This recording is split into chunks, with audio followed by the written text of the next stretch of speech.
اللہ تعالیٰ نے انسان کو بہت سی صلاحیتیں، استعدادات دے کر دنیا میں بھیجا ہے، بڑا پوٹینشیل دے کر دنیا میں بھیجا ہے. لقد خلقنا الانسان فی احسن تقویم. یعنی یوں سمجھ لیجیے نا، جیسے آپ ایک ہوتا ہے نا، چلیں بہت آسان مثال آ گئی، ہمارا جو ہے نا وہ میزائل سسٹم چیک کرتے رہتے ہیں. آج غوری 1 ٹیسٹ کیا ہے، آج فلانا میزائل ٹیسٹ کیا ہے، تو اس کو ہم نے کچھ اس کے اندر رکھا ہوتا ہے حساب کتاب کی، اتنے کلومیٹر فاصلہ طے کر سکتا ہے. دوسری چیز یہ کہ یہ گائیڈڈ ہے، یہ جس جگہ کا نشانہ لے کر ہم فیڈ کر کے ہم چھوڑیں گے جا کے وہاں پہ پڑے گا. یہ سارا کچھ ہم نے بنا دیا. اب بنانے کے بعد ہم ٹیسٹ کرتے ہیں کہ جو ہم نے بنایا اس کے مطابق یہ عمل بھی کرتا ہے یا نہیں کرتا، پھر اسے چھوڑتے ہیں. تو اگر وہ نشانے پہ جا کے لگتا ہے، پراپرلی وہ سارا فاصلہ طے کر لیتا ہے جو ہم نے سوچا تھا، اس کا مطلب ہے کہ ہمارا تجربہ کامیاب ہو گیا، ٹھیک ہو گیا. اور ویسے ہم نے ایک تجربہ پہلے کیا تھا جو ناکام ہو گیا تھا، وہ میں صرف ایک مثال کے طور پہ پیش کرتا ہوں. پاکستان نے میرا خیال ہے 70s میں یا ارلی 80s میں ایک وہ مصنوعی سیارہ نہیں ہوتا، وہ چھوڑا تھا، البدر نام تھا یا کیا نام تھا، وہ چھوڑا تھا. تو وہ یہاں سے تو ہم نے چھوڑ دیا، پھر پتہ ہی نہیں کدھر گیا. تو وما دعاء الکافرین الا فی ضلال، تو جیسے کافر کی دعا کھو جاتی ہے، گم ہو جاتی ہے، ایسے ہی ہمارا وہ البدر گم ہو گیا، پتہ نہیں کدھر چلا گیا. تو ہوگا کہیں فضا میں، لیکن ہمارا اور اس کا رابطہ ختم ہو گیا. تو اس کا مطلب یہ ہے کہ بھئی وہ ایک میزائل جو بھی وہ ہمارا وہ تجربہ تھا ناکام ہو گیا. بس اس چیز کو ذہن میں رکھیں، اللہ تعالیٰ نے انسان کو احسن تقویم پہ بنایا. یعنی اللہ نے فرشتے بنائے، اللہ نے جن بنائے، اللہ نے 7 آسمان بنائے، یہ اتنی وسیع و عریض کائنات بنائی. اس میں جو اللہ نے سب سے پیاری شے جو اس کو بہت پیاری لگتی ہے جو بنائی، وہ انسان ہے. سب سے بہترین اس کی کریشن، جس پہ اللہ بھی، یعنی جسے کہتے ہیں نا کوئی شے آپ بنائیں، کوئی آپ نے تصویر بنائی، وہ تصویر دیکھ کے آپ بھی اس کے حسن میں ڈوب جائیں. تو یہ انسان اللہ کی ایک ایسی مخلوق ہے کہ جو اللہ کو بہت اس لیے پیاری ہے کہ اللہ کے فن جو ہے نا، فن خلاقی اس کا کمال ہے. اب اس نے اس کو چھوڑ دیا ہے زمین کے اوپر، تاکہ یہ جس پوٹینشل پہ پیدا کیا گیا ہے، جس کیپیبلٹی پہ پیدا کیا گیا ہے، اس کو ایکسپلائٹ کرے، وہاں تک پہنچ جائے. جسے ہم تزکیہ کہتے ہیں نا، اصل میں تزکیہ کا مطلب کیا ہے کہ جن کیپیبلٹیز کے ساتھ، جن پوٹینشیلٹیز کے ساتھ آپ پیدا کیے گئے ان کو اچیو کر لیں، آپ کا تزکیہ ہے. اگر آپ وہ نہیں کر سکتے تو آپ ناکام آدمی ہیں. اس کا مطلب کیا ہوگا؟ یہ سفر ابھی رکا نہیں ہے، یہ سفر جاری ہے. مرنے کے بعد سفر رکے گا نہیں، سفر جاری رہے گا. دوبارہ جی اٹھنے کے بعد بھی سفر ختم نہیں ہوگا، سفر جاری رہے گا.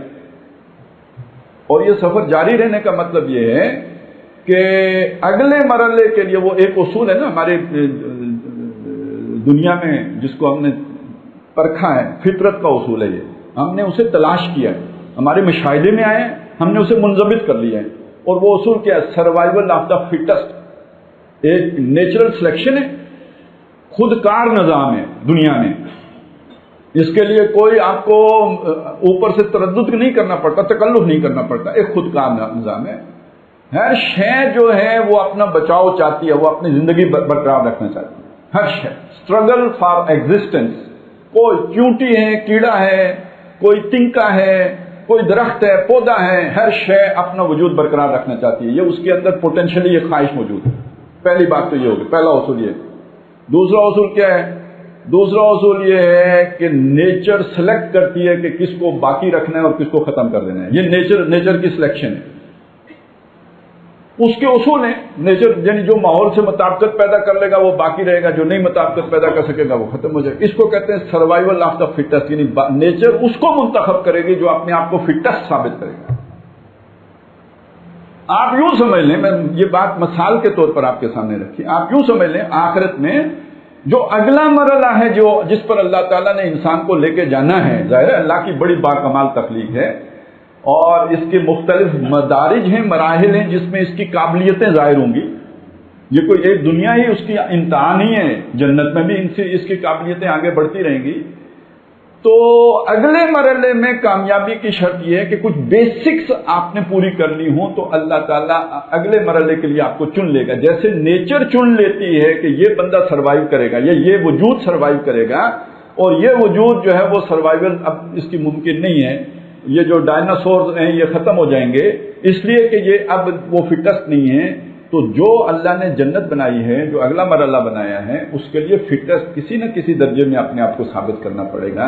اور زندگی کا یہ دورانیہ اس کے لیے میں نے وہ بڑا مشکل فلسفہ کوشش کی ہے کہ آپ کے جو چیزیں آپ جن سے واقف ہیں اس کے انداز میں آپ کے سامنے پیش کر دوں کہ یہ در حقیقت سروائیول آف دا فٹسٹ کا مسئلہ ہے.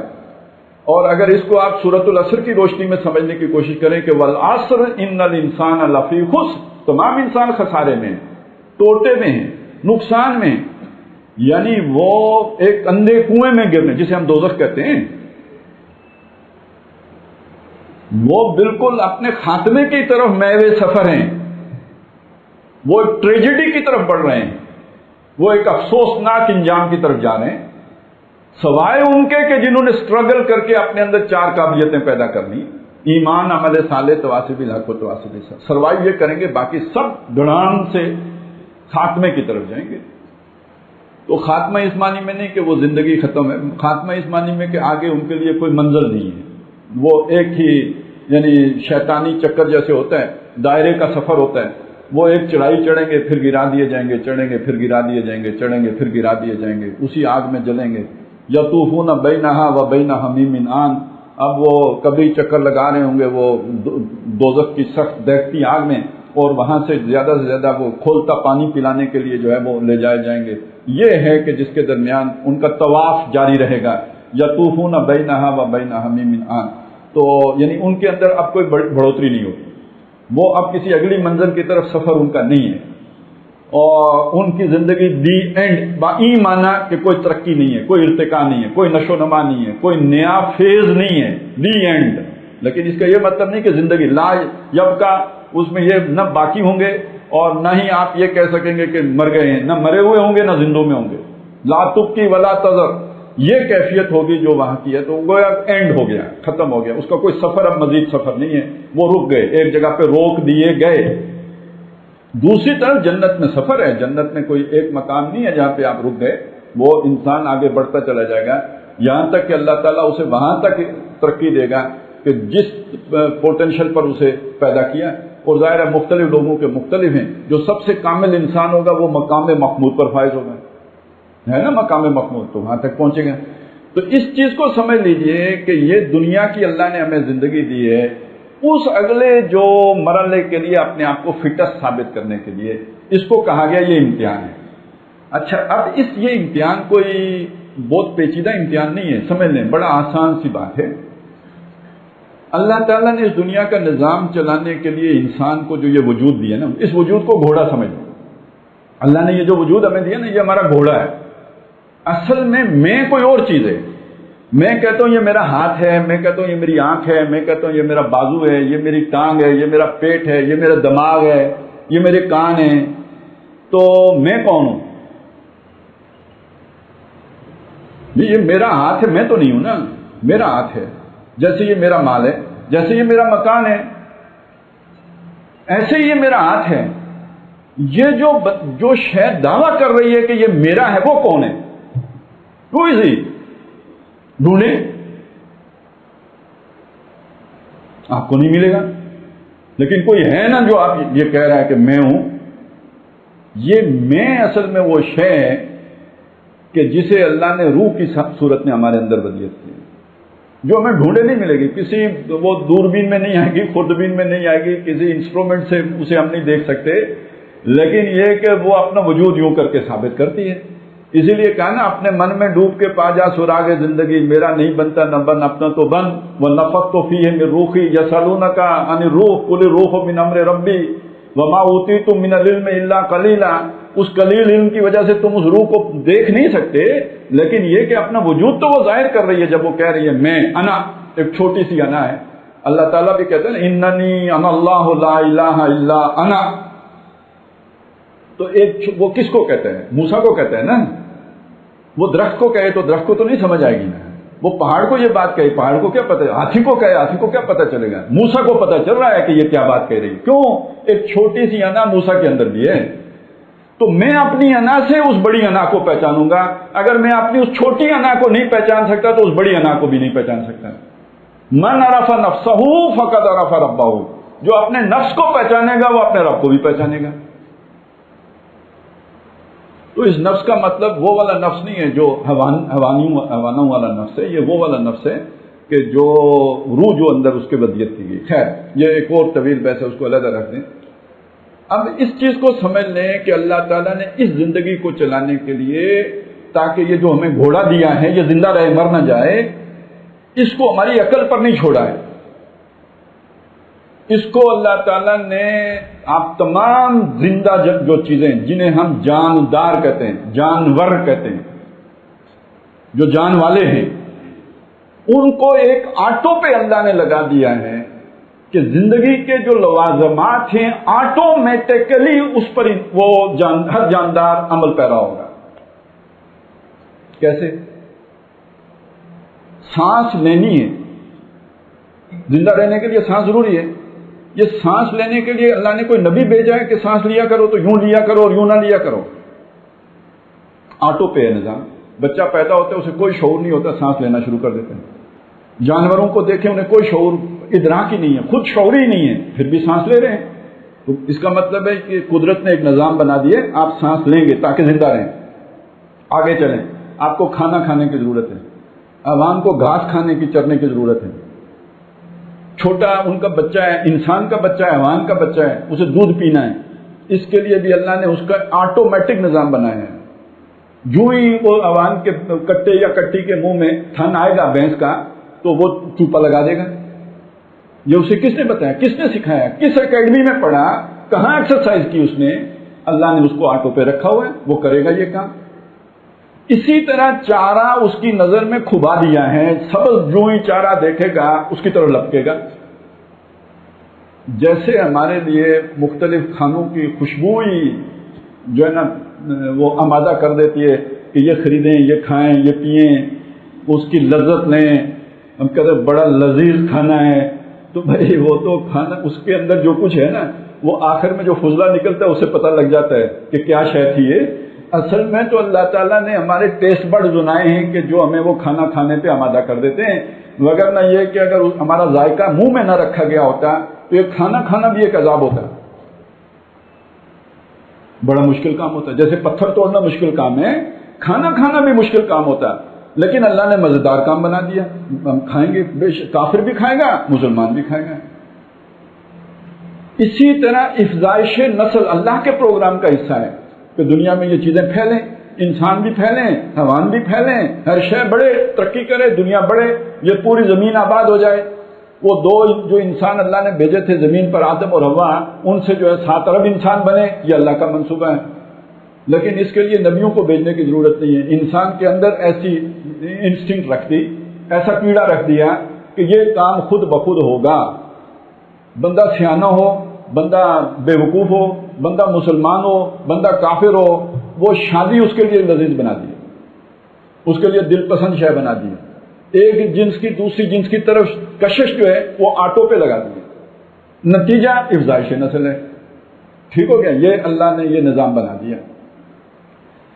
اب شیطان نے اسی نظام کے اندر آ کے امبیلنس کرنا ہوتا ہے، حیوانوں میں نہیں کرنا ہوتا، کیونکہ حیوان سے اللہ نے پوچھنا ہی نہیں ہے کہ تو نے اپنی کھرلی سے کھایا تھا یا دوسری کی کھرلی سے کھایا تھا، تو نے اپنی چراگاہ میں چرا تھا یا جا کے دوسرے کی چراگاہ میں چر گیا تھا۔ وہ تو جو مالک ہے اس سے پوچھے گا کہ تیری بکریاں دوسرے کی کھیتی جا کے کیوں چر گئی، بکری سے نہیں پوچھے گا کہ تم نے جا کے دوسرے کی کھیتی کیوں چری ہے، کیونکہ اللہ نے ان کو یہ شعور ہی نہیں دیا، عقل ہی نہیں دی، تو مکلف بھی نہیں کیا۔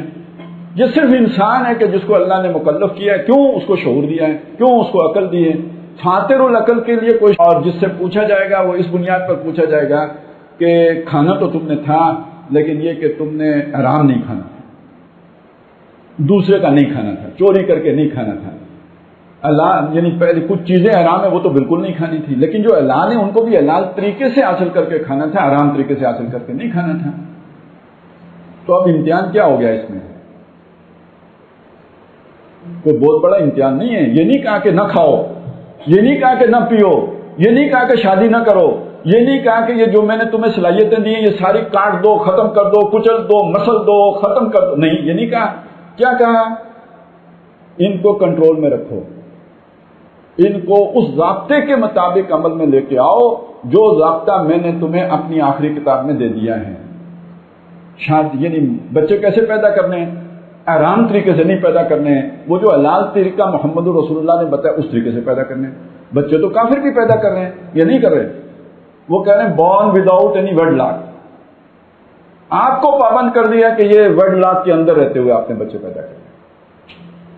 اچھا یہ کریں گے تو یہ ثواب ہے، یہ کریں گے تو یہ عبادت ہے، رزق اگر حلال کمائیں گے تو عبادت ہے، یہ سارا عبادت بنا دیا۔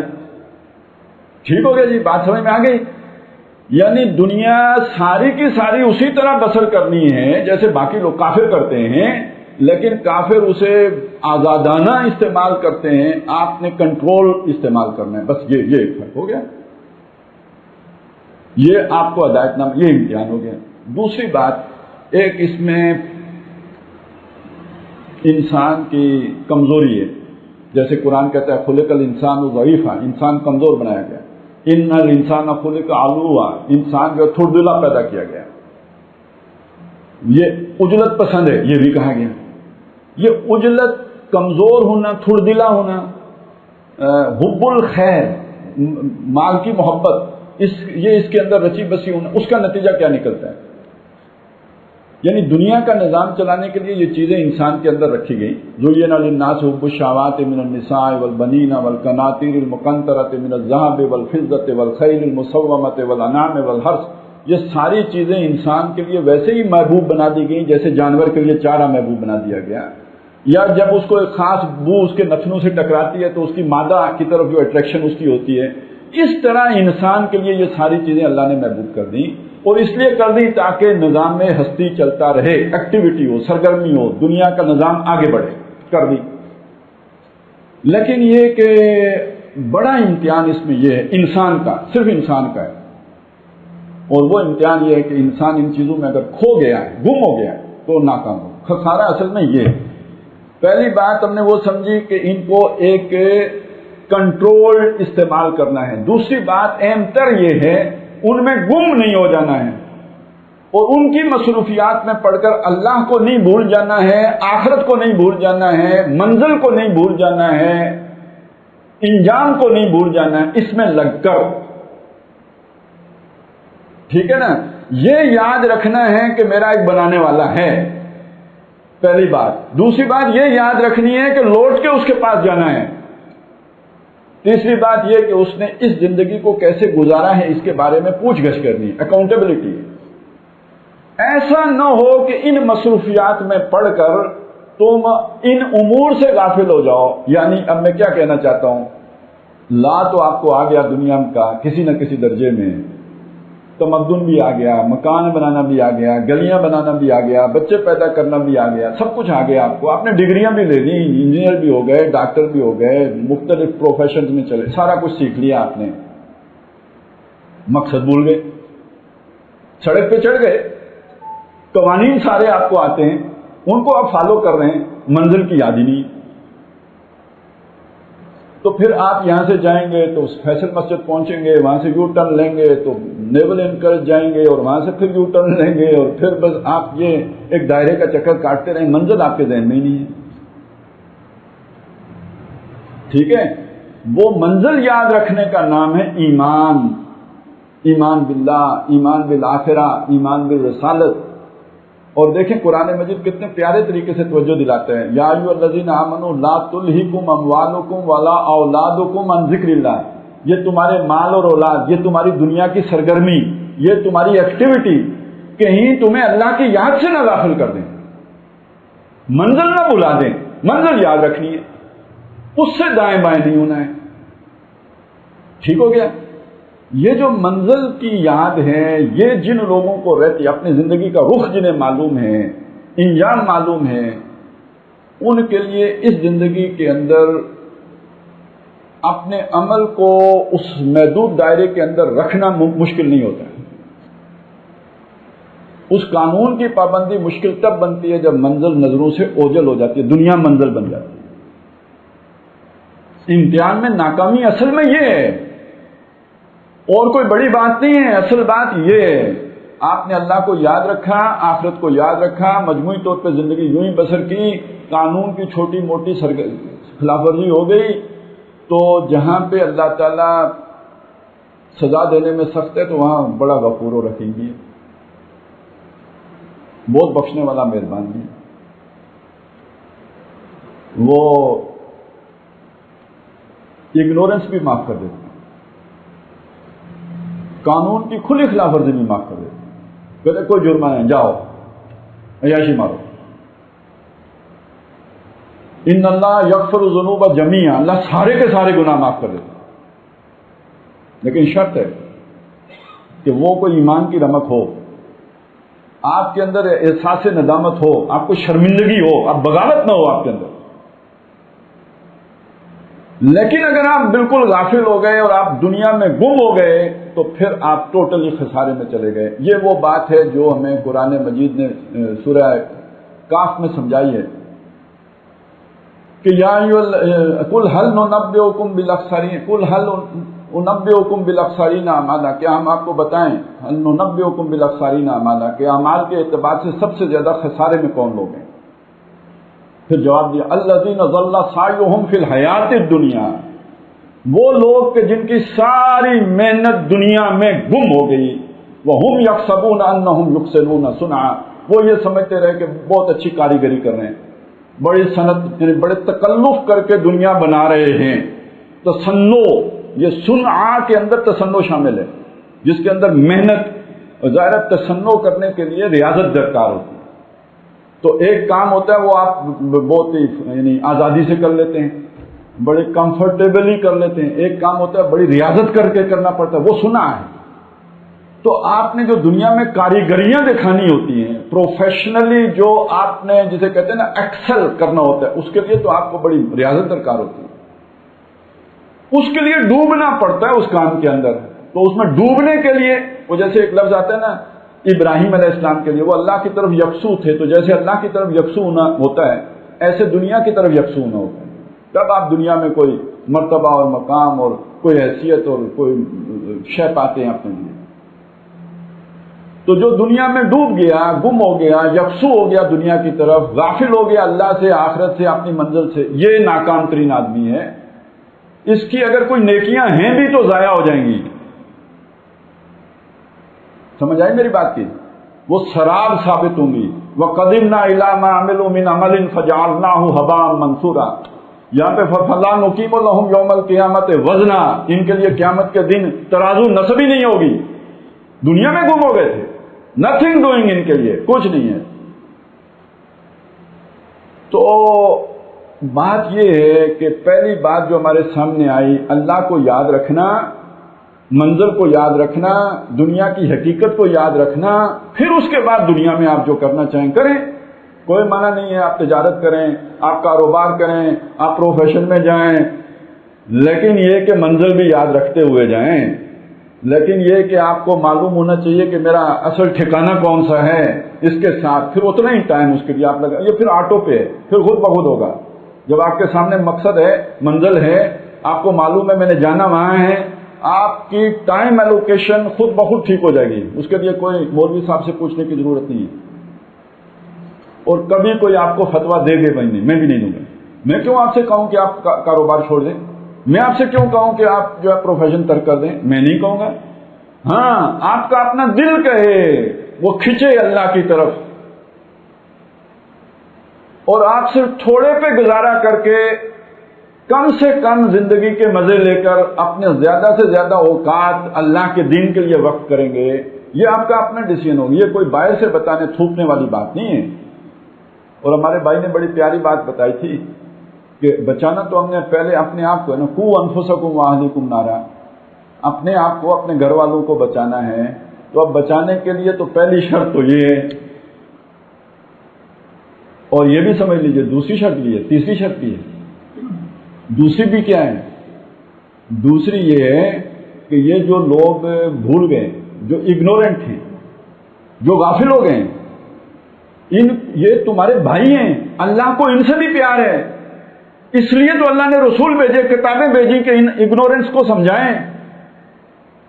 یہ جہالت کے جو مرکے ہیں، یہ پہاڑ ہیں جو جہالت کے، ان کو سمجھائیں، اس لیے بھیجے۔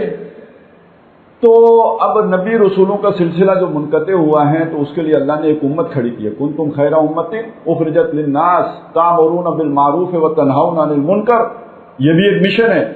وہ جو نبیوں والا کام تھا وہ مشن اب اللہ نے اس امت کے سپرد کر دیا ہے، جس کے ہم افراد ہیں۔ تو اگر ہمیں اپنی منزل یاد ہے، اگر ہم منزل بھولے نہیں ہیں، اگر ہم اللہ کو مانتے ہیں، اگر ہمیں معلوم ہے کہ اللہ کے سامنے ہمیں پیش ہونا ہے اور ہمارے بھائی کو نہیں معلوم، میرے بیٹے کو نہیں معلوم، میری بیوی کو نہیں معلوم، میرے بھائی کو نہیں معلوم، میرے پڑوسی کو نہیں معلوم، میرے دوست کو نہیں معلوم، مجھے بتائیں اگر انسانیت نام کی کوئی شے میرے اندر ہے تو میں ان کو بتاؤں گا نہیں؟ شرافت نام کی کوئی شے ہے، مروت نام کی کوئی شے ہے، ہمدردی نام کی کوئی شے ہے، خیرخواہی نام کی کوئی شے ہے، تو کیا اس کا پہلا تقاضا نہیں ہے کہ ان کو بتایا جائے؟ اور اگر ان چیزوں سے میں محروم ہوں تو میں انسان ہی نہیں ہوں،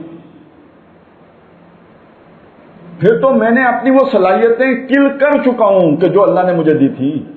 بہترین شے جو اللہ نے مجھے دی ہمدردی ہے، بہترین شے جو اللہ نے مجھے دی وہ خیرخواہی ہے، بہترین شے جو اللہ نے مجھے دی وہ محبت کرنے کا احساس ہے۔ یہ اگر ختم ہو گئی ہیں میرے لیے، دوسروں کے لیے یہ جذبات ہی میرے اندر نہیں رہے، یہ نرمی میرے اندر سے ختم کر دی گئی ہے، تو میں بدترین انسان ہوں۔ تو اگر میں انسان ہوں تو انسان ہونے کے ناطے دوسرے انسانوں کا یہ حق ہے میرے اوپر، اور اگر میں اسے پورا نہیں کر رہا اور میرے اوپر تو میری اپنی جان ہی ہے، تو اس کا مطلب ہے میں بڑا خود غرض آدمی ہوں، مطلبی آدمی ہوں، مجھے اپنے علاوہ کسی کی پرواہ ہی نہیں ہے۔ ایسا آدمی تو جنت میں نہیں جانا چاہیے، اس نے تو وہاں بھی جا کے پھر گند ہی کرنا ہے۔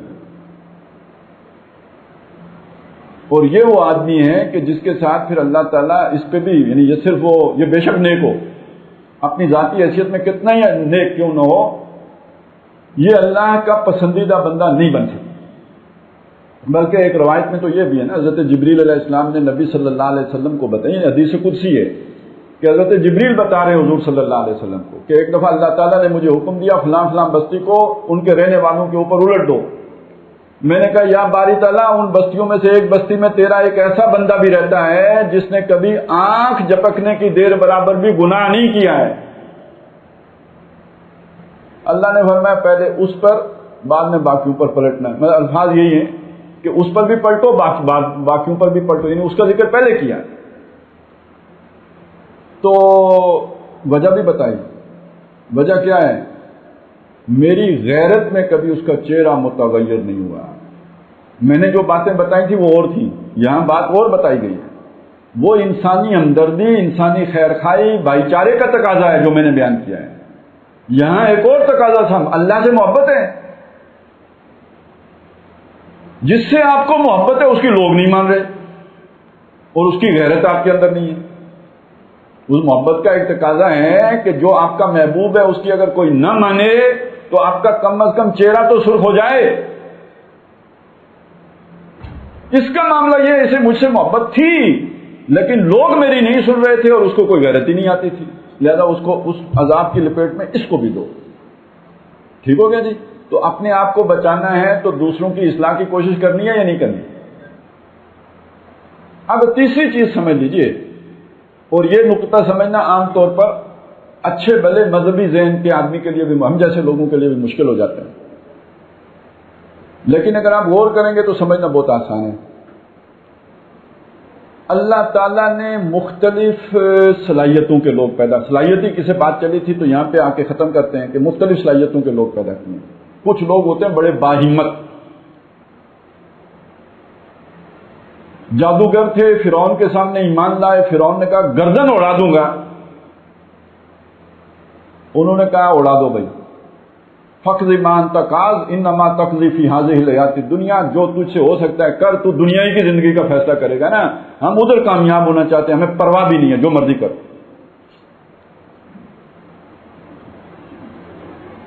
جذباتی بات کو چھوڑیے، ٹھنڈے دماغ سے سوچئے، ہم میں سے کتنے ہیں جن کا یہ جذبہ ہے؟ ویسے ذہن میں رکھیے قرآن مجید نے یہ بھی کہا ہے نا کہ جان بچانے کے لیے کلمہ کفر بھی کہا جا سکتا ہے. آپ کے سامنے دونوں باتیں آ گئی ہیں. ٹھیک ہے نا, جان بچانے کے لیے کلمہ کفر بھی کہا جائے, میرے پاس آپشن ہے, میں جان بچانے کے لیے کلمہ کفر بھی کہہ سکتا ہوں, اور میرے پاس آپشن ہے کہ میں وہ جادوگروں کی طرح جو ہے جان دے بھی سکتا ہوں, گردن بھی کٹوا سکتا ہوں. ہم میں سے ہم سب کے سامنے یہ آپشن آ جائے, ہم کیا آپشن اڈاپٹ کریں گے؟ میں نہیں مانگ رہا آپ سے یہ سوال, آپ اپنے دل کو اس کا جواب دیں. انسانوں کی عظیم اکثریت آج کے دور میں بدترین غلامی سے دو چار ہے, ذہنی غلامی ہے. عہد حاضر ملک الموت ہے تیرا, جس نے قبض کی روح تیری دے کے تجھے فکر معاش. اس فکر معاش کا نتیجہ ہے باس از آلویز رائٹ. اس کا مطلب باس وہ چیز ہے کہ جب وہ حکم کرے تو اللہ کا حکم پر سے پوچھ چلے. باس از آلویز رائٹ, یہ کلمہ ہی شرکیہ کلمہ ہے. تمام انسان خطا کار ہیں, ہر انسان خطا کا پتلا ہے. آپ ایک انسان کے بارے میں کہتے ہیں باس از آلویز رائٹ, اس کا مطلب کیا ہے؟ اس کا مطلب یہ نہیں ہے کہ وہ غلطی نہیں کرتا, اس کا مطلب یہ ہے وہ غلطی کرے پھر بھی اس کو فالو کرو. کیوں؟ تنخواہ دیتا ہے. سمجھ آئی؟ پہلے غلامی اور طرح کی تھی, وہ اب آپ کو کوئی گردن نہیں, سچ بولنے پر کوئی گردن نہیں مارے گا. فرعون مارتا تھا, اسی لیے ہم کہتے ہیں مارشل لا لگ گیا تو اب بھی ماریں گے, جمہوریت جیسی تیسی ہے, ٹھیک ہے, کم از کم آپ کو بولنے کی تو اجازت دیتی ہے نا. گردن نہیں مارتی, وہ مار دیتے ہیں, بندہ ہی ختم کر گم کر دیتے ہیں, پھر ملتا ہی نہیں ہے. پتہ نہیں مار دیتے ہیں کہ رکھ لیتے ہیں, ممی بنا اس کی کیا بنا لیتے ہیں کچھ. تو ان کو 30 سال ہو گئے غائب ہے, نہیں پتا کدھر ہیں. تو کہیں تو کچھ بنا کے رکھے ہوئے ہوں گے نا, یا کہیں کسی ندی میں بہا دیے ہوں گے, کچھ تو کر دیا ہوگا. تو یہ ہوتا ہے جی مارشل لا. تو کم از کم جمہوریت میں بولنے کی تو اجازت ہوتی ہے. خیر یہ ایک علیحدہ موضوع آ گیا, لیکن میں بات یہ سمجھا رہا تھا آج کے دور میں آپ کو شیطان نے غلام بنانے کے لیے کوئی آپ کے اوپر فرعون نہیں مسلط کیا ہوا ہوتا. آج کے دور میں معاشی جکڑ بندیاں ایسی ہیں کہ ہمیں باس از آلویز رائٹ کا فلسفہ پڑھا دیتی. بھائی کیا کریں, نوکری تو کرنی ہے, کیا کریں, کاروبار تو کرنا ہے, کیا کریں, بچوں کا پیٹ تو بھرنا ہے. تو اب آپ مجھے بتائیں کتنے لوگوں میں اتنی ہمت ہے, بھوکے رہیں گے, گھاس کھائیں گے, اصول نہیں چھوڑیں گے. میں تو ویسے جانتا نہیں ہوں کسی کو اس درجے پر جو فائز ہو, لیکن میں نظری طور پر مان لیتا ہوں کہ چلیں جی 1% لوگ ایسے ہوں گے ہمارے معاشرے میں. ٹھیک ہو گیا جی. تو اب اگلی بات اس کی طرف آئیں کہ باقی 99% لوگ کیسے ٹھیک ہوں گے پھر. تو سمجھ لیجئے جب تک آپ پورا اسٹرکچر چینج نہیں کر دیتے نا, پورا نظام نہیں تبدیل کر دیتے, تو انسان ایسے کمزور انسانوں کی خیر خائی کا حق ادا نہیں ہوگا. تو وہ لوگ جو باہمت ہیں, جن کو اللہ جانتا ہے کس کن لوگوں کو اس نے ہمت دی ہوئی ہے, جنہیں اصحاب عزیمت کہتے ہیں ہم, ہمت والے لوگ. اب ان ہمت والے لوگوں کا کام ہوتا ہے کہ وہ ایک مضبوط اجتماعیت تشکیل دے کے اس اجتماعی نظام کو اس رخ پر ڈھال دیں جس میں اللہ کی بندگی کرنا آسان ہو جائے. یہ تیسرا درجہ ہے. اور جو یہ کوشش نہیں کرتا تو اس کا مطلب ہے ایک طاغوتی نظام موجود ہے, یعنی جہاں غیر اللہ کی حاکمیت ہو اور جہاں مجبوری ہو یہ کہنا کہ باس از آلویز رائٹ, یہ طاغوت ہے. جبر اور طرح سے ہم نے خود اسے اس غلامی کو اختیار کیا ہوا ہے, یہ طاغوت ہے. اس کے خلاف اس کا انکار کر کے ایمان لانا در حقیقت ایمان ہوتا ہے. وَمَن يَكْفُرْ بِالطَّاغُوتِ وَيُؤْمِن بِاللَّهِ فَقَدِ اسْتَمْسَكَ بِالْعُرْوَةِ الْوُثْقَىٰ. اس کا انکار کیے بغیر تو ہوتا ہی نہیں. تو جب تک لوگوں کے اوپر سے ان توقوں کو کھولا نہیں گیا ان کی گردنوں سے, اور ان جو ہے بیڑیوں سے انہیں نجات نہیں دلائی گئی, یہ ہتھکڑیوں سے آزاد نہیں کرایا گیا, اس وقت تک ایک بندہ اللہ کا بندہ بن ہی نہیں سکتا. تو اب جو اپنے آپ کو بچانا ہے اور اپنے معاشرے کو بچانا ہے تو اس میں یہ تیسری چیز بھی شامل ہو گئی کہ اس نظام کو قائم, ایک اللہ کے دین کو قائم کرنے کی جدوجہد بھی کرنی ہے. تاکہ ایک ایسا سٹرکچر وجود میں آ جائے جس میں فرد کی انا ایجنسی اس کے اندر جو ہے نشو نما پا سکے، نہ کہ سکڑ کے رہ جائے یا گھٹ کے رہ جائے یا بالکل جو ٹنڈ منڈ ہو کے رہ جائے، بلکہ یہ کہ ارتقاء کر سکے۔ جب تک پورا نظام، معاشرہ، ریاست، حکومت اس سطح پر اس طرح استوار نہیں ہو جاتی، تب تک ایک فرد کی اس رخ پر ترقی ممکن نہیں ہو سکتی۔ یہ کام محمد رسول اللہ صلی اللہ علیہ وسلم نے کر کے دکھایا ہے۔ وہ مدینے میں وہ ریاست بنائی ہے کہ جس میں برائی کرنا مشکل تھا اور نیکی کرنا آسان تھا۔ آج جس معاشرے میں اور آپ رہتے ہیں، برائی کرنا آسان ہے، نیکی کرنا مشکل ہے۔ اس کو الٹ دینا اور اس کو وہ رخ دے دینا کہ نیکی کرنا آسان ہو جائے، یہ بھی نوع انسانی کی خدمت ہے۔ جیسے آپ بیماروں کے لیے اسپتال بناتے ہیں، جیسے آپ بھوکوں کے لیے کوئی لنگر خانہ کھولتے ہیں، جیسے آج عیدی صاحب نے وہ بچے جن کا کوئی وارث نہیں بنتا ان کے لیے پنگوڑے رکھا دیے ہیں، ایسے ہی آپ نے ایک ایسا نظام بھی تشکیل دینا ہوتا ہے جس میں یہ برے کام ہونا، تاکہ آپ کو جو ہے نا ریاست کی سطح پہ علاج کی سہولت میسر آئے، تاکہ ریاست ایسا نظام معاش تشکیل دے کہ لوگ بھوکے ہی نہ رہیں۔ ان کے لیے لنگر خانے کیوں کھلیں؟ تقسیم دولت کا نظام ایسا رکھا جائے کہ وہ نیچے تک جائے، ٹرکل ڈاؤن کرے، تو کیوں لوگ بھوکے ہوں کہ جن کے لیے آپ کو لنگر خانے کھولنے پڑیں؟ اللہ نے تو وسائل پورے اتارے ہیں۔ تو بہرحال یہ تیسری سطح ہے، اس کے بغیر آپ نجات نہیں پا سکتے۔ اس سطح پہ جہاد کرنا پڑتا ہے۔ قرآن نے صاف بتایا، هل ادلکم علی تجارۃ تنجیکم من عذاب علیم، وہ تجارت تمہیں نہ بتاؤں جو تمہیں دردناک عذاب سے بچائے؟ جی، تؤمنون باللہ ورسولہ وتجاہدون فی سبیل اللہ باموالکم وانفسکم، ایمان رکھو اللہ پر اور اس کے وہی منزل جو ہے وہ معلوم ہونی چاہیے، اور سٹرگل کرو، جد و جہد کرو، محنت کرو اللہ کی راہ میں۔ اور اللہ کی راہ میں محنت کرنا کسے کہتے ہیں؟ اگر جنگ کرنی پڑے تو جنگ بھی کرو۔ جہاد کا آخری منزل تو ہے ہی قتال۔ ویسے تبلیغ بھی جہاد ہے، یہ جو ہم کر رہے ہیں یہ بھی جہاد ہے، لیکن اس کی جو چوٹی کی منزل ہے وہ کیا ہے؟ وہ قتال فی سبیل اللہ، جہاں انسان اللہ کا محبوب بن جاتا ہے۔ اسی سورہ مبارکہ کے شروع میں آیا نا، ان اللہ یحب الذین یقاتلون فی سبیلہ صفا کانہم بنیان مرصوص، بے شک اللہ محبت کرتا ہے ان لوگوں سے جو اس کی راہ میں جنگ کرتے ہیں صفیں باندھ کر، جیسے سیسا پلائی دیوار ہو۔ تو یہ اللہ نے کافروں کے لیے حکم اتارا ہے یا مسلمانوں کے لیے یہ محبت کی باتیں کی ہیں؟ اور آگے جا کے جب کہا کہ اس جہاد کے بغیر نجات ہی نہیں ہے، وہ تجارت بتاؤں جو تمہیں دردناک عذاب سے بچائے، تو اس کا مطلب کیا ہوا؟ جب تک یہ تجارت نہیں کرو گے دردناک عذاب سے نہیں بچو گے۔ اور تجارت کیا ہے؟ ایمان اللہ پر اور اللہ کی راہ میں یہ جد و جہد۔ تو اگر اپنا آپ بچانا چاہتے ہو تو اس کے بغیر بچے گا؟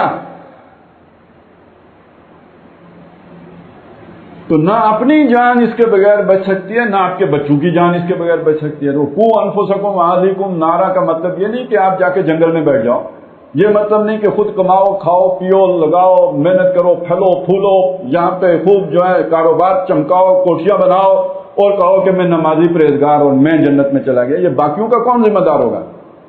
آپ کو صلاحیتیں اس لیے دی تھی کہ دنیا میں پھیلو پھولو، اس لیے دی تھی کہ یہاں پہ خوب جو ہے نا نظام باطل کے اندر اپنے عیاشوں کے سامان کرو؟ نہیں، اس لیے نہیں دی تھی۔ اس لیے دی تھی زیادہ اضافی صلاحیتیں، باقیوں سے ممتاز صلاحیتیں، تاکہ آپ اس زندگی کے جہاد میں ایک روشنی کا مینارہ بنو، باقیوں کے لیے مثال بنو، باقیوں کے لیے ایک مینارہ نور بنو، اس لیے دی تھی۔ وہ نہیں بنے تو پھر یہ کہ ناکام ہو۔ تو یہ بات ہے جی ہمارا، یہ یوں سمجھ لیجیے میں نے کوشش یہ کی ہے کہ ہم نے ایک مہینے میں جو پڑھا ہے اس کا ایک خلاصہ آپ کے سامنے رکھا، یہ اس کا خلاصہ ہے جو میری سمجھ میں آتا ہے۔ تو خود اللہ کا بندہ بننا، دوسروں کو اللہ کی بندگی کی دعوت دینا، اور ایک ایسا نظام قائم کر دینا جس میں اللہ کی بندگی کرنا آسان ہو جائے، یہ تین جہتوں پر محنت ہے جسے جہاد کہا جاتا ہے۔ اور اس کے بغیر ہی نجات، اس کے ساتھ ہی نجات ہے، اس کے بغیر نجات نہیں ہے۔ اقول قولی ھذا واستغفر اللہ لی ولکم ولسائر المسلمین والمسلمات۔